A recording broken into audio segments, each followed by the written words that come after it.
Hello and welcome to another edition of News Showcase. I am Priya, Tamil Nadu's first artificial intelligence news presenter. A senior meteorologist has said that the current heatwave in India is the longest and warned that the country's temperatures would only rise. Since mid-May, a heatwave has engulfed parts of northern India, with temperatures rising to over 45 degrees Celsius.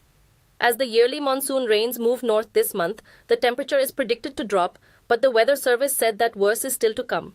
India is the third largest greenhouse gas emitter in the world. It has made a commitment to reach a net zero emissions economy by 2070, which is 2 decades after the majority of the industrialized West achieves the goal. For the time being, the majority of India's power is generated from coal. According to scientific studies, heat waves are getting longer, more frequent, and more powerful due to climate change. Senior Indian Minister Jaishankar and the visiting President of Maldives, Mohamed Muizzu, held talks in Delhi. Muizzu came to India on Sunday to attend the swearing-in ceremony of Prime Minister Narendra Modi for a third term. His visit comes amid a sharp downturn in ties between the neighbors, as Muizzu is widely seen as steering his country towards China after he became president in November last year. Maldives has been a traditional ally of India till Muizzu decided to change course. India's main rival China has long been competing for influence in the Maldives, a strategic location close to important sea lanes off in the Indian Ocean. Leaders from surrounding nations, Sri Lanka, Bangladesh, Nepal, Bhutan, as well as Mauritius and Seychelles are also on a visit to India.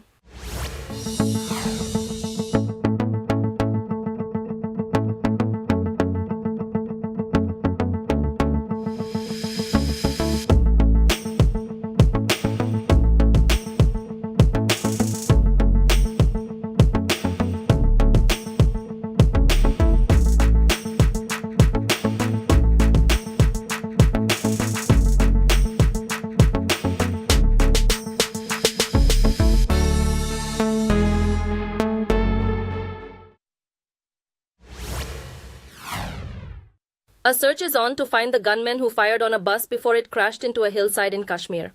According to police sources, suspected terrorists fired at the bus carrying Hindu pilgrims. 10 of them died and 33 were injured in the incident in Riyasi district. The Indian Army and police, backed by drones, have ended the search for survivors. All the pilgrims on the bus are thought to be from the state of Uttar Pradesh. According to officials, the bus was on its way to the base camp of the well-known Hindu shrine dedicated to Mata Vaishno Devi. No one has claimed responsibility for the attack, but police blamed the ambush on foreign militants active in the area. Kashmir has been a flashpoint of attacks by insurgents for many decades. Politicians condemned the attack as barbaric. Everywhere, everyone has to condemn, and from my side, I strongly condemn such kind of barbaric action upon the innocent.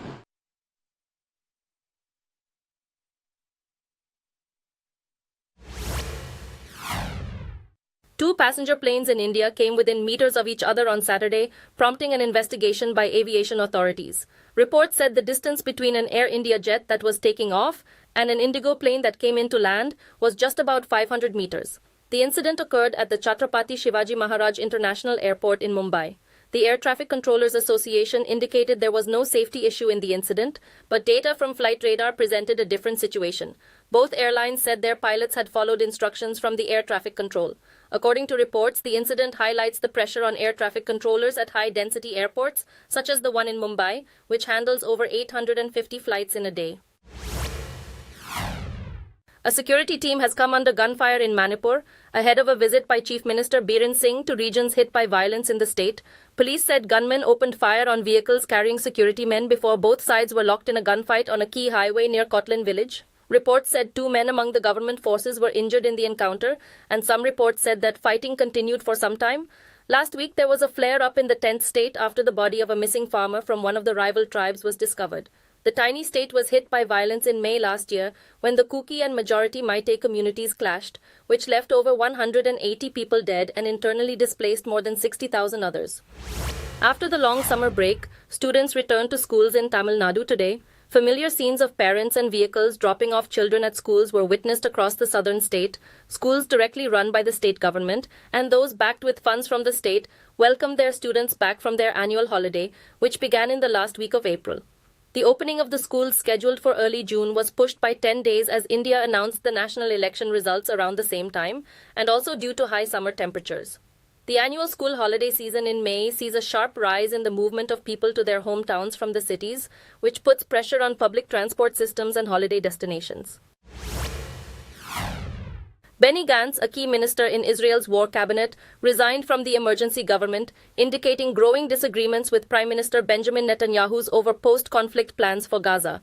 When he announced his retirement at a press conference in Tel Aviv, Gantz stated that the choice was made with a heavy heart. Gantz said, "Unfortunately, Netanyahu is preventing us from approaching true victory, which is the justification for the painful ongoing crisis."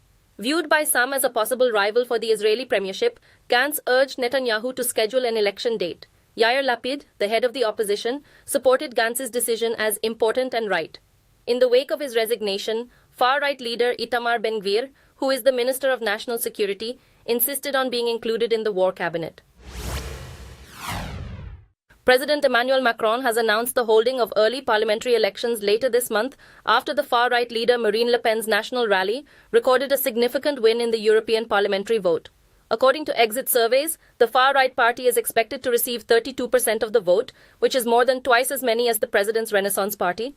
Macron dissolved parliament and declared that voting will be held on the 30th of June and the 7th of July, just a few weeks before the Paris Olympics. An hour after the polls in France's EU elections had closed and exit polls had been announced, Macron made the shocking and dramatic choice in a broadcast speech from the Élysée Palace. He has been president for just 2 years in his current term and does not have a majority in the French parliament. A newspaper reports that Russian President Vladimir Putin is scheduled to visit North Korea and Vietnam in the coming months. Alexander Matsegora, the Russian envoy to North Korea, told the Russian-language newspaper Vedomosti that the president is actively preparing for his visit to Pyongyang. According to the publication, Putin might go to Vietnam as soon as June, probably just after his trip to North Korea. The report said Putin and Kim might talk about North Korean laborers working in Russia, which is severely short-staffed due to the Ukraine war. Since the beginning of the conflict, Russia has strengthened its relationships with North Korea and other states like Iran, which are opposed to the United States, raising concerns in the West. Belarus has said that its military was participating in the second phase of Russian drills to rehearse the use of tactical nuclear weapons. The first round of the exercises was conducted in southern Russia last month, and nuclear experts believe the drills initiated by President Vladimir Putin was his way of warning the West not to get too involved in the Ukrainian conflict.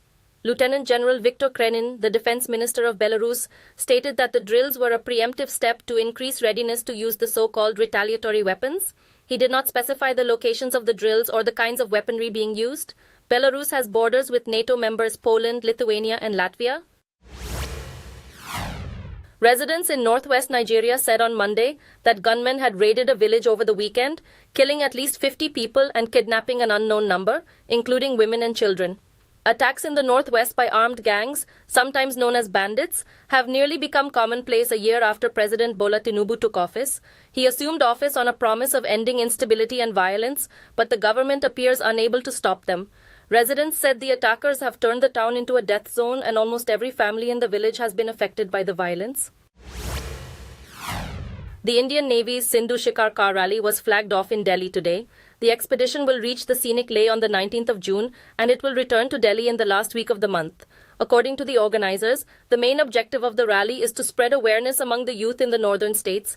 The officer leading the effort, Lieutenant Commander Srishti Thakur, said it is aimed at inculcating the spirit of adventure, sports and tourism in the northern states.